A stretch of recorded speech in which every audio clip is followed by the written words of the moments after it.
Iran ने जौहरी हथियार हासिल करने की कोशिश की तो क़यामत ढा देंगे, ट्रंप की धमकी। डील तेहरान और एटमी हथियारों के दरमियान दीवार करार, मुसव्वदा जल्द पब्लिक करने का ऐलान। G7 इजलास के मौके पर अमीर कतर के साथ मीडिया से गुफ्तगू में कहा, अमेरिका ईरान में कोई सरमायाकारी नहीं कर रहा, हमने मुनसिफाना डील की, मुज़ाकरात दूसरे मरहले में दाखिल हो गए, लगता है ये दौर मजीद मुश्किल होगा। अमरीकी सदर की लेबनान में जारहियत पर इसराइल को शट अप कॉल, वाज़ेह किया इसराइल का वजूद अमरीका की वजह से ही कायम है। नेतन्याहू के लिए जो कुछ मैंने किया किसी और अमरीकी सदर ने नहीं किया।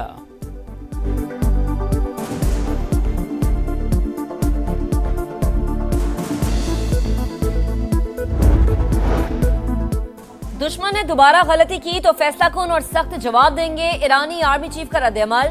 मेजर जनरल अमीर हातमी का दिफाई ताकत मजीद बढ़ाने का ऐलान।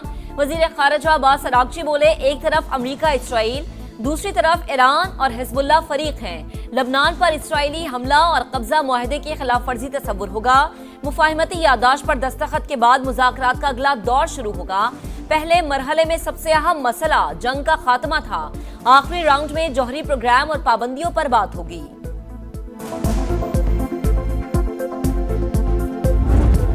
तारीख रकम होने में सिर्फ 2 दिन बाकी, सदी का सबसे बड़ा तनाज़ा हल के करीब। पाकिस्तान की मेजबानी में मुआहदे पर बाज़ाब्ता दस्तखत जुमे को होंगे। ईरानी वक्त की क़यादत स्पीकर बाकिर कालिबाफ करेंगे। ईरानी नायब वज़ीर दाखिला काजिम गरीब आबादी की तस्दीक। अमरीका की जानिब से जेडी वेंस शिरकत करेंगे।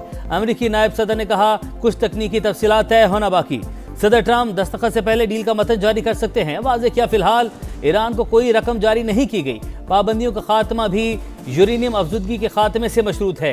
अमरीका ईरान मुआहदे पर दस्तखत का मकाम तब्दील, तकरीब जिनीवा के बजाय बर्गनस्टॉक में होगी।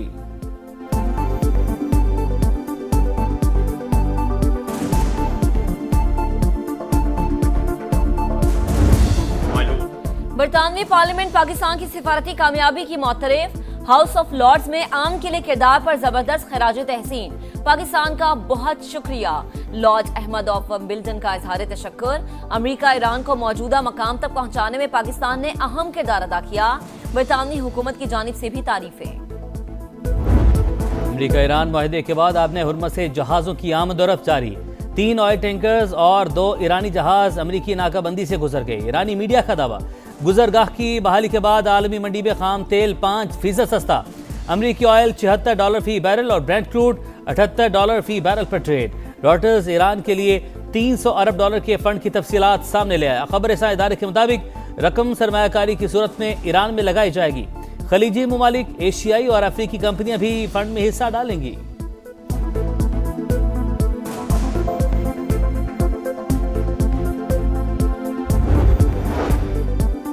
ट्रंप की वार्निंग के बावजूद जारहियत बरकरार। इसराइल के जनूबी लबनान पर हमले जारी। नब्तिया शहर पर बमबारी में 4 शहरी शहीद, मुताद्दिद जख्मी। मकबूजा कश्मीर के हालात पूरी दुनिया के सामने। आज़ाद कश्मीर में सूरत हाल यकसर मुख्तलिफ। पाकिस्तान की जानिब से कभी जोर जबरदस्ती नहीं की गई। सिक्योरिटी ज़राए के मुताबिक कश्मीरी अवाम हमेशा पाकिस्तान के शाना बिशाना रहे हैं और रहेंगे। भारत का पाकिस्तान को दहशतगर्द रियासत बताने का बयानिया नाकाम हो चुका। सिंध तास मुआहदा एकतरफा तौर पर मुअत्तल नहीं हो सकता। पाकिस्तान के पानियों को खतरा हुआ तो हम जानते हैं क्या करना है। अफगानिस्तान भी दहशतगर्दों के खिलाफ एक्शन में संजीदा नहीं। भारत और चंद बैरूनी एजेंसियां कलदम BLA की मरकजी स्पॉन्सर हैं। बलूचिस्तान के अवाम जानते हैं इन दहशतगर्दों की पुष्पनाही कौन कर रहा है। अमरीका ईरान अमन माहिदे में बुनियादी हदफ अमन और मुस्लिम ममालिक के दरमियान तनाव कम करना था। फील्ड मार्शल आसिम मुनी ने मुदब्बिराना कोशिशों से ये जंग बगैर लड़े जीती।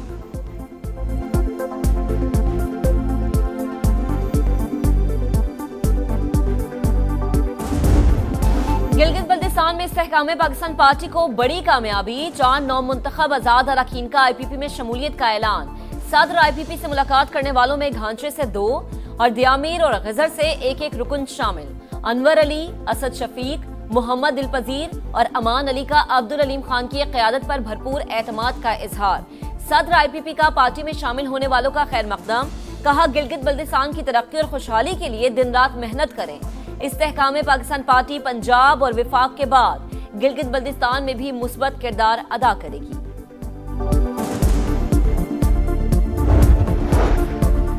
पीपल्स पार्टी के विफाकी बजट पर तहफुजात, नवीद कमर और शरी रहमान की सहाक डार की सरबराही में हुकूमती वफ़द से मुलाकात। दस्तावेज और पीपल्स पार्टी को बताए गए आदाद शुमार में मुबैना तजाद का मामला उठा दिया। नायब वज़ीर-ए-आज़म की तहफुजात दूर करने की यकीन दहानी। मीटिंग के बाद हुकूमती और पीपी वफूद की बिलावल भुट्टो से चैम्बर में मुलाकात।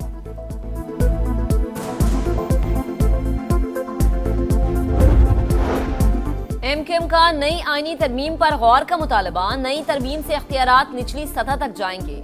कराची को पैसे नहीं मिल रहे, पानी का मसला हल नहीं हो रहा। K4 की तकमील के बाद भी पानी टैंकर्स में बिकेगा। मुस्तफा कमाल की कौमी असम्बली में गरज बरस। कहा मौजूदा गवर्नेंस निज़ाम के तहत फरिश्ते भी कुछ नहीं कर सकते। आबादी कंट्रोल करने के लिए आगाही मुहिम जरूरी है। असल वाडा साहब जो है वो आपको पता ही है कि वो उनकी गुफ्तगू जो है ना वो हदूदो क़यूद के अंदर तो नहीं होती। एक आदमी जो है उसका वो डिज़र्व करता था कुछ ना कुछ, तो उसको सिर्फ सेनेट की सीट पे ठहरा दिया गया है और मेरा ख्याल है कि वो कैबिनेट का हिस्सा तो बनना चाह रहे थे। फैसल बावड़ा एक वादा पूरा ना होने पर गुस्सा करते हैं। वो काबीना का हिस्सा बनने के ख्वाहिशमंद हैं, लेकिन सिर्फ सेनेट की सीट पर ठहरा दिया गया। मेरे ख्याल में उनके साथ ज्यादती हुई है। राना सनाउल्लाह की program red line with Talat में गुफ्तगू।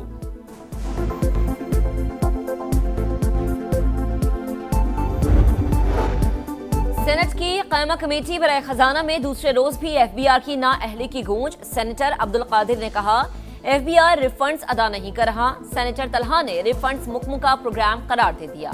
कहा मुल्क का मुआशी तौर पर बेड़ा गर्क कर दिया गया है तो मजीद टैक्स लगाएं। कराची के सुनार एफबीआर के खिलाफ सड़कों पर आ गए। शहर के तमाम सराफा बाजार बंद। ज्वेलर्स की rally. Federal board of revenue से मुज़ाकरात मुअत्तल करने का ऐलान। पेशावर में भी ताजिरों को हिरासा करने पर ज्वेलर्स एसोसिएशन की हड़ताल। क्या बजट में कोई भारी टैक्स रिफॉर्म्स लाए गए हैं? मेजर रिफॉर्म्स नजर नहीं आए, इसलिए सोच समझ के एफबीआर को आगे बढ़ना पड़ेगा। सिर्फ कहना कि ऑडिटिंग के निज़ाम को बेहतर करके हम तकरीबन 1000-1500 अरब एक्स्ट्रा हासिल कर लेंगे, this with all due respect is not like. साबिक वज़ीर ख़जाना हफीज़ पाशा भी एफबीआर की कारकर्दगी से नाला। प्रोग्राम नदीम अली लाइव में गुफ्तगू करते हुए कहा फेडरल बोर्ड ऑफ रेवेन्यू 15,264 अरब का टैक्स हदफ हासिल नहीं कर सकता। बजट में ज़रूरी टैक्स इस्लाहात भी नहीं की गई। तनख्वाहदार तबका टैक्सों के बोझ तले दबा है। तिजारत, प्रॉपर्टी, होलसेल और बड़े जिम्मेदारों को टैक्स नेट में लाना चाहिए था।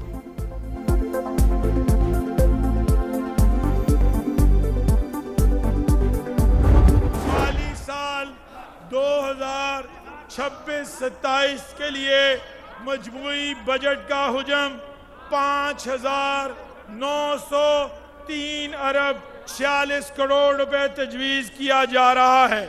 सरकारी मुलाजमीन की तनख्वाहों में 7% इजाफा किया जा रहा है। रिटायर्ड सरकारी मुलाजमीन की पेंशन में 3.5% इजाफा तजवीज़ किया जा रहा है। जारी अखराजात का तखमीना 1962 अरब 93 करोड़ रुपए। नए माली साल के लिए पंजाब का 5,903 अरब का बजट पेश। तनख्वाहों में 7 और पेंशन में 3.5% इजाफा। तालीम के लिए 750 अरब और सेहत के लिए 550 अरब रुपए मुख्तस। सूबाई आमदन का तखमीना 1209 अरब रुपए। NFC अवार्ड के तहत 4,390 अरब रुपए की मुंतकली मतवक्के। ज़राअत और लाइव स्टॉक की बेहतरी के लिए 132 अरब रुपए खर्च किए जाएंगे। साफ पानी के मंसूबों और निकासियाब के लिए 507 अरब रुपए तजवीज़। अमन व अमान की बेहतरी के लिए 252 अरब रुपए मुख्तस।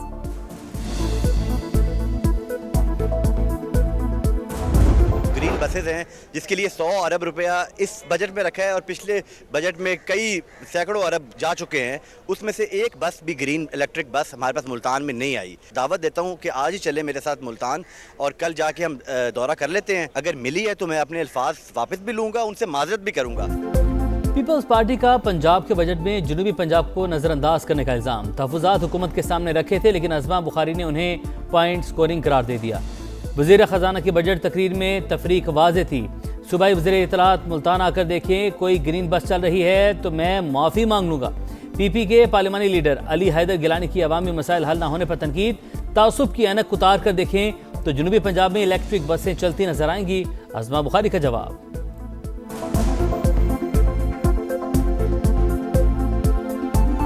मुल्तान के पास एक मेट्रो थी अपनी, इसलिए जो जिस तरह लाहौर के अंदर भी पहले मेट्रो मौजूद थी, तो जिन लोगों पर बिल्कुल ही कोई जो है वो ट्रांसपोर्ट की सहूलत नहीं थी, उनको पहले तरजीह गई, जिसमें सबसे ज़्यादा जनूबी पंजाब के अंदर सबसे पहले इलेक्ट्रिक बसें गई।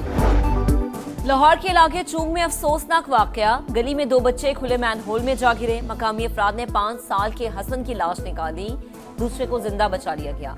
इलाके में तरक्याती काम चल रहा है, सामान्य खुले दर्जनों मैनहोल्स दिखा दिए। वाकये का मुकदमा कॉन्ट्रैक्टर के खिलाफ दर्ज। वजीर आला पंजाब मरीम नवाज ने भी नोटिस ले लिया।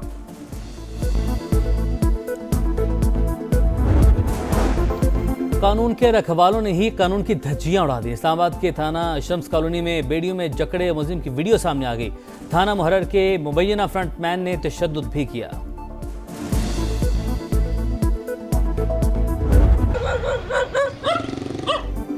कराची में आवारा कुत्तों की भरमार। औरंगी टाउन में मैदान में खेलते बच्चों पर हमला, 14 बच्चे जख्मी। मुतासरीन में 13 लड़के और 1 लड़की शामिल।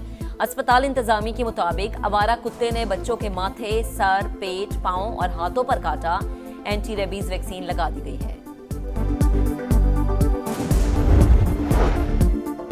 सोमालिया में यरगमाल पाकिस्तानी की नई वीडियो सामने आ गई। बहुत से लोग बीमार, हालात बद से बदतर होते जा रहे हैं। खाने को कुछ नहीं, पीने के लिए गंदा पानी दिया जा रहा है। यरगमाल पाकिस्तानी की रिहाई के लिए वज़ीर आज़म से मुदाखलत करने की अपील।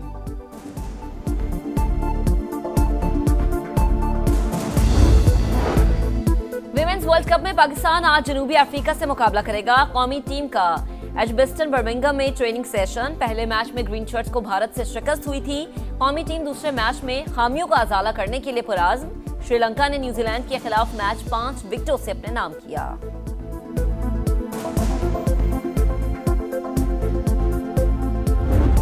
और टाइटल की जंग स्टार्स के संग। फुटबॉल वर्ल्ड कप में एम्बापे इन एक्शन। साबिक चैंपियन फ्रांस का सेनेगाल से मुकाबला जारी। इराक के मेगा इवेंट में कमबैक। 3 बजे नॉर्वे से मुकाबला होगा। इराक की टीम को पाकिस्तानी नियाद ज़ैदान इकबाल की खिदमत हासिल। नॉर्वे के फैंस टीम की सपोर्ट के लिए पुरजोश। दिफाई चैंपियन की मुहिम शुरू होने में चंद घंटे बाकी। मेसी की टीम अर्जेंटीना 6 बजे अलजायर से टकराएगी। 9 बजे पहली बार वर्ल्ड कप खेलने वाली उर्दन और ऑस्ट्रिया आमने सामने होंगे।